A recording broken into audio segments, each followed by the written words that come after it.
Group teaching exam study. दोस्तों, जैसा कि आप लोगों को पता है कि सीटेट की एग्ज़ाम होने वाली है सितंबर में। उसी के संबंध में शिक्षण के सिद्धांत के संबंध में हम एमसीक्यू प्रश्न का कुछ इम्पॉर्टेंट प्रश्न करते हैं जो कि आपके लिए काफ़ी इम्पॉर्टेंट है, खास करके आने वाली परीक्षाओं के लिए। तो पहला प्रश्न है कि शिक्षण के कार्य में सम्मिलित है। तो शिक्षण के कार्य में क्या सम्मिलित है? तो सही उत्तर हो जाएगा डी नंबर, यानी उपयुक्त सभी। यानी मूल्यांकन का कार्य इसमें शामिल होता है, उपचारात्मक कार्य भी शामिल होता है और निदात्मक कार्य भी शामिल होता है। नेक्स्ट प्रश्न है कि बच्चे प्रभावी रूप से सीखते हैं तब। तो इसका जो सही उत्तर हो जाएगा 2 नंबर का, ये सी नंबर, कि बच्चे तब सीखते हैं जब वे विभिन्न गतिविधियों एवं कार्यों में सक्रिय रूप से भाग लेते हैं। यानी कि शिक्षण के क्रियाशीलता सिद्धांत के अनुसार बच्चे प्रभावी रूप से सीखते हैं जब वे विभिन्न गतिविधियों एवं कार्यों में सक्रिय रूप से भाग लेते हैं तब। तो ये इंपॉर्टेंट है और ये रिपीटेड टाइम क्वेश्चन पूछी जाती है। नेक्स्ट प्रश्न है कि सीखना समृद्ध हो सकता है यदि। तो इसका सही उत्तर हो जाएगा ए नंबर, कि यदि वास्तविक दुनिया से उदाहरणों को कक्षा में लाया जाए जिससे विद्यार्थी एक दूसरे से अंतःक्रिया करें और शिक्षक उस प्रक्रिया को सुगम बनाए तो बच्चे जो हैं वो जल्दी सीखते हैं। अगला प्रश्न है कि कक्षा में अनुशासन बनाए रखने के लिए स्वाभाविक प्रभावशाली उपाय क्या होगी। तो इसका सही उत्तर हो जाएगा शिक्षण को रोचक एवं व्यवहारिक बनाना। अगला प्रश्न है कि यदि कुछ विद्यार्थी कक्षा में अध्ययन की चित्तवृत्ति में नहीं है तो आप उन्हें अध्ययन के लिए बाध्य करेंगे, उन विद्यार्थियों को कक्षा छोड़ने के लिए कहेंगे, उन्हें चेतावनी देंगे कि वे अवश्य अध्ययन करें, नहीं तो आप प्रधानाध्यापक को सूचित कर देंगे, या उन्हें उनकी रुचि अथवा आप अपने विषय के अनुसार रुचिपूर्ण चीज़ें बताएंगे। तो इसका जो सही उत्तर हो जाएगा डी नंबर, यानी कि उन्हें उनकी रुचि अथवा आप अपने विषय के अनुसार रुचिपूर्ण चीज़ें जो हैं वो बताएंगे। सबसे ऑथेंटिक ऑप्शन यहाँ यही लग रही थी। अगला प्रश्न है कि कक्षा में जो विद्यार्थी प्रश्न पूछते हैं उन्हें। तो इसका सही उत्तर हो जाएगा सी नंबर, लगातार प्रश्न पूछने के लिए प्रोत्साहित करना चाहिए। नेक्स्ट प्रश्न है कि कक्षा में विद्यार्थियों की रुचि बनाए रखने के लिए एक शिक्षक को उचित है डी नंबर प्रश्न पूछना। यानी कि कक्षा में छात्रों की रुचि एवं उत्सुकता को बनाए रखने के लिए आवश्यक है कि शिक्षक छात्र से पूर्व ज्ञान से संबंधित प्रश्नों को पूछें, जिसे सामान्यतः प्रस्तावना के प्रश्न कहे जाते हैं। इसके लिए शिक्षक में प्रश्न कौशल जो है वो होना चाहिए। अगला प्रश्न है, थोड़ी बड़ी प्रश्न है और इस प्रकार से प्रश्न पूछी जाती है एग्जाम में कि एक शिक्षक अपने लोकतांत्रिक स्वभाव के कारण विद्यार्थियों को पूरी कक्षा में कहीं भी बैठने की अनुमति देता है। कुछ शिक्षार्थी एक साथ बैठते हैं और चर्चा करते हैं या सामूहिक पठन करते हैं, कुछ चुपचाप बैठकर अपने आप पढ़ते हैं। एक अभिभावक को यह पसंद नहीं आता है। इस स्थिति में निपटने का निम्न में से कौन सा तरीका सबसे बेहतर हो सकता है। तो इस सही उत्तर हो जाएगा बी नंबर, कि यदि अभिभावक को शिक्षक पर विश्वास व्यक्त करना चाहिए और शिक्षक के साथ समस्या पर चर्चा करना चाहिए। नेक्स्ट प्रश्न है कि विशेष रूप से प्राथमिक स्तर पर विद्यार्थियों की सीखने संबंधी समस्याओं को संबोधित करने का सबसे बेहतर तरीका क्या है। तो सही उत्तर हो जाएगा डी नंबर, यानी कि क्षमता के अनुसार विभिन्न शिक्षण पद्धतियों का प्रयोग करना। अगला प्रश्न है कि सीखने की तत्परता खाली स्थान की ओर संकेत करती है। तो सीखने की तत्परता जो है वो सीखने के सात्यक में शिक्षार्थियों का वर्तमान संज्ञानात्मक स्तर को बताती है।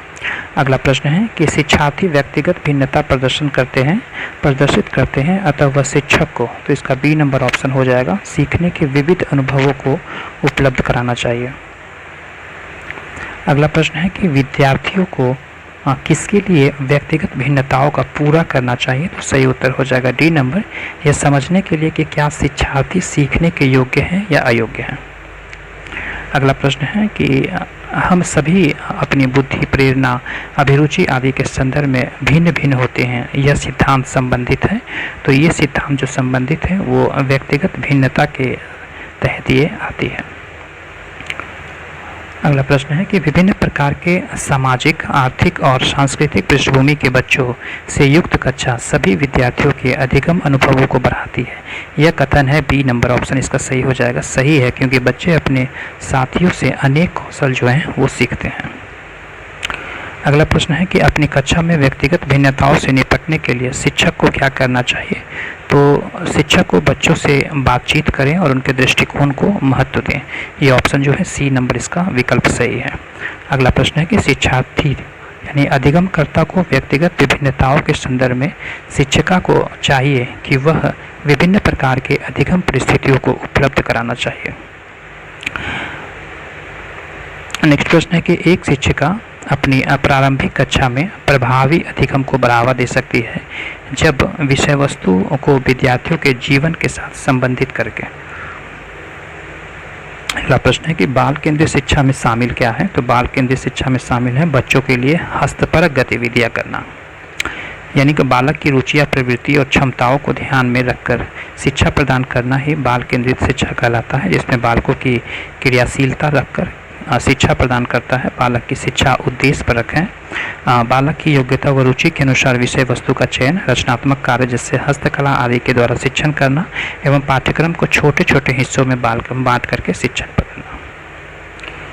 अगला प्रश्न है कि एक शिक्षक को कक्षा में कार्य करना चाहिए, तो सी नंबर प्रजातांत्रिक भूमिका के आधार पर।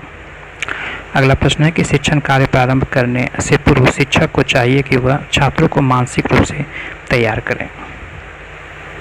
नेक्स्ट प्रश्न है कि प्राइमरी स्तर पर अनुदेशन होना चाहिए, तो सी नंबर ऑप्शन छात्र केंद्रित। अगला प्रश्न है कि एक बालक अधिक सीखता है यदि उसे क्रियाविधि के द्वारा पढ़ाया जाए। अगला प्रश्न है कि कक्षा में शिक्षक प्रयास करते हैं, तो डी नंबर ऑप्शन इसका सही हो जाएगा। छात्रों को अनुभव प्रदान करने की, छात्रों को सहायक अधिगम वातावरण देने की, छात्रों को चिंतन का अवसर देने में। अगला प्रश्न है कि शिक्षण और अधिक प्रभावी हो सकता है यदि छात्रों को स्वयं कार्य करने की स्वायत्ता दिया जाए, यानी कि छात्र जो भी कार्य स्वयं करते हैं वे उसे जल्दी सीख जाते हैं, इसीलिए करके सीखने विधि को सबसे प्रभावी शिक्षण माना जाता है। अगला प्रश्न है कि प्राथमिक विद्यालय के बालकों के लिए निम्न में से किसे बेहतर मांगते हैं? वीडियो अनुरूपण, प्रदर्शन, स्वयं के द्वारा किया गया अनुभव या इसमें से सभी? तो इसका सही उत्तर हो जाएगा सी नंबर स्वयं के द्वारा किया गया अनुभव।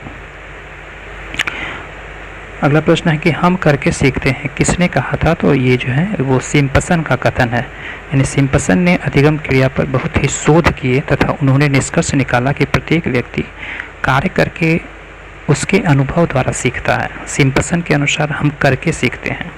अगला प्रश्न है कि कौन सा सीखना अस्थायी होता है? तो इसका सही उत्तर हो जाएगा सी नंबर समझकर सीखना जो होता है वो अस्थायी होता है। अगला प्रश्न है कि बच्चों की रुचि बनाए रखने के लिए आप कौन सी विधि का चयन करेंगे? तो सही उत्तर हो जाएगा बच्चों को स्वयं गतिविधि करने के लिए देना। अगला प्रश्न है कि छात्रों को ठीक, शाबाश, बहुत अच्छा कहना चाहिए शाब्दिक पुनर्बलन है, अशाब्दिक पुनर्बलन है, सकारात्मक शाब्दिक पुनर्बलन है, नकारात्मक शाब्दिक पुनर्बलन है? तो ये सकारात्मक शाब्दिक पुनर्बलन जो है इसका सही उत्तर हो जाएगा। अगला प्रश्न है कि एक आदर्श अध्यापक में पाया जाने वाला गुण है, तो उसमें उपयुक्त सभी गुण हैं जिसमें लोकतांत्रिक दृष्टिकोण होती है, विषय वस्तु का पूर्ण ज्ञान होता है, बाल मनोवैज्ञानिक का ज्ञान होता है, आदर्शवाद की आचरण होता है, अनुशासन प्रियता होता है और शिक्षण कौशल युक्त होता है। प्रक्रिया को प्रारंभ करने से पहले एक कुशल अध्यापक को क्या करना चाहिए? तो इसका सही उत्तर हो जाएगा अधिगम परिस्थितियां उत्पन्न करनी चाहिए।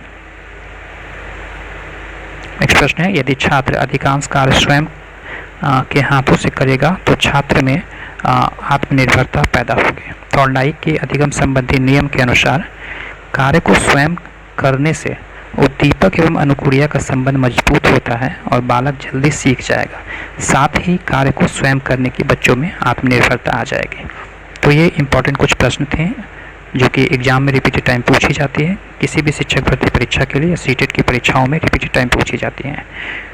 और नेक्स्ट वीडियो में हम शिक्षण के सूत्र के बारे में आपसे डिस्कस करेंगे और कुछ इंपॉर्टेंट MCQ को आपके लिए लाएंगे। वीडियो पे नए, अगर चैनल पर नए हैं तो चैनल को सब्सक्राइब कर लें ताकि नई वीडियो की नोटिफिकेशन आपको रेगुलर मिलते रहें। वीडियो देखने के लिए धन्यवाद। Thank you very much.